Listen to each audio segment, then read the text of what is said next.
নমস্কার বন্ধুরা, আমি মল্লিকাস কুকিং কিচেনে আপনাদের সকলকে স্বাগত জানাই। প্রতিদিনের মতো আজকেও একটা রেসিপি নিয়ে চলে এসেছি। গ্রাম্য পদ্ধতিতে পুদিনা দিয়ে দেশি মুরগির ঝোল। এই রেসিপিটা খেতে কিন্তু দুর্দান্ত হয়।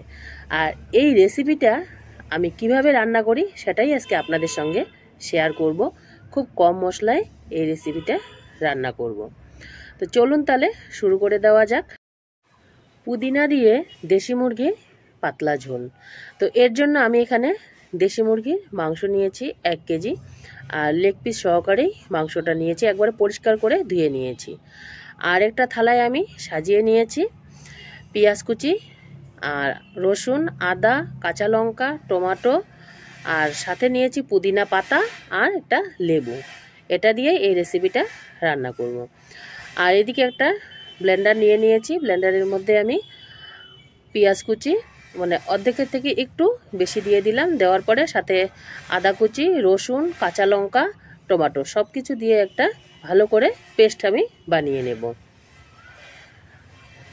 সব কিছু একেবারে দিয়ে দিলাম। দিয়ে দেওয়ার পরে আমি একটা সুন্দর পেস্ট বানিয়ে নেব। আর এই যে দেখুন, পেস্টটা আমার একেবারে রেডি হয়ে গেল। আর যে দেশি মুরগির মাংসটা আছে সেটার মধ্যে আমি সম্পূর্ণ মশলাটাই ঢেলে দিয়ে দিলাম।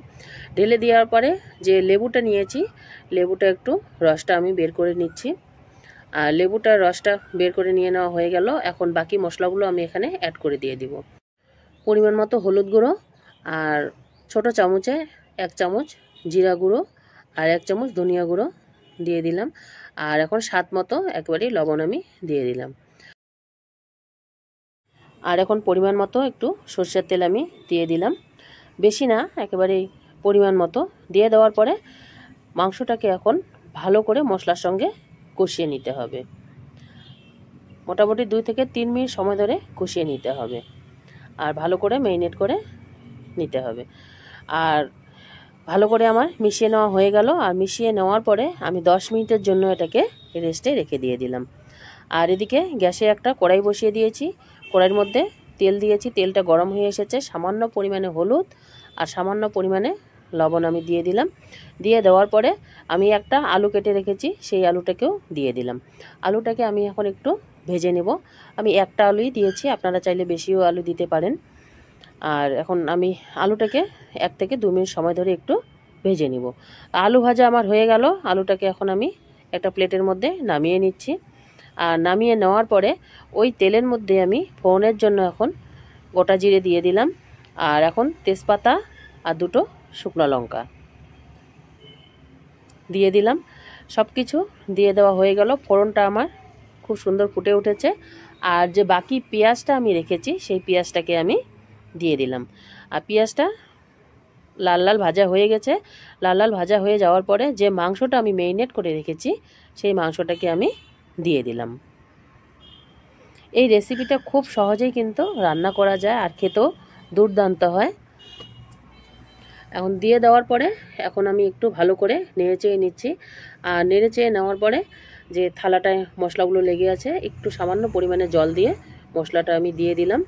দিয়ে দেওয়ার পরে আবারও একটু আমি নেড়ে চেয়ে নিয়ে এখন ঢাকা দিয়ে দিলাম 5 থেকে 6 মিনিটের জন্য। 5 থেকে 6 মিনিট পরে ঢাকনাটা তুলে নিলাম। তুলে নেওয়ার পরে অনেকটাই মাংসটা থেকে জল বেরিয়ে আসছে।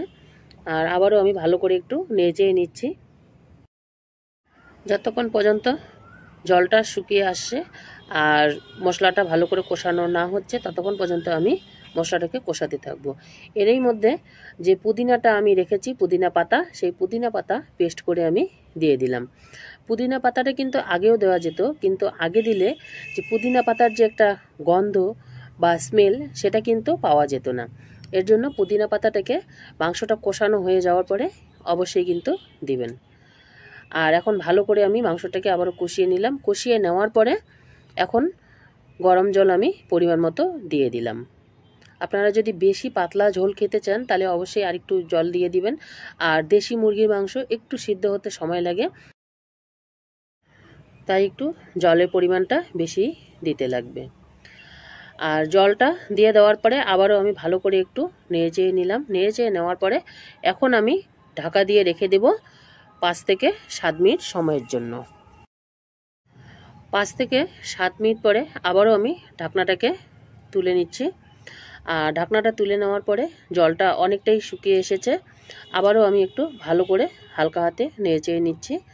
আর নেড়েচেড়ে নেওয়ার পরে চেক করে দেখছি যে সব কিছু সিদ্ধ হয়েছে কিনা। আর এই যে ঝোলটা দেখুন, একেবারেই কিন্তু পাতলা ঝোল, আর একেবারে বেশি মশলা আমি ব্যবহার করিনি, শুধু পেঁয়াজের পরিমাণটাই একটু বেশি ছিল। আর এখন একেবারেই অলরেডি হয়ে গেছে। এখন আমি একটু গরম মশলা উপরে দিয়ে দিলাম, সেটা স্কিপ হয়ে গেছে। আর মাংসের মধ্যে তো অবশ্যই গরম মশলা দিতে হয়। এখন আমি গ্যাসটাকে অফ করে দিয়ে একটা বাটিতে আপনাদের সামনে সার্ভ করে দেখাচ্ছি। এই যে দেখুন কালারটা কতটা সুন্দর হয়েছে। আর পুদিনা দিয়ে দেশি মুরগির মাংস, এর জন্য পুদিনা পাতা একটু ডেকোরেশনের জন্য দিয়ে দিলাম। তো আমার এই আজকে পুদিনা দিয়ে দেশি মুরগির পাতলা ঝোল রেসিপিটা কেমন লাগলো অবশ্যই কমেন্ট করে জানাবেন। দেখা হবে নেক্সট রেসিপিতে।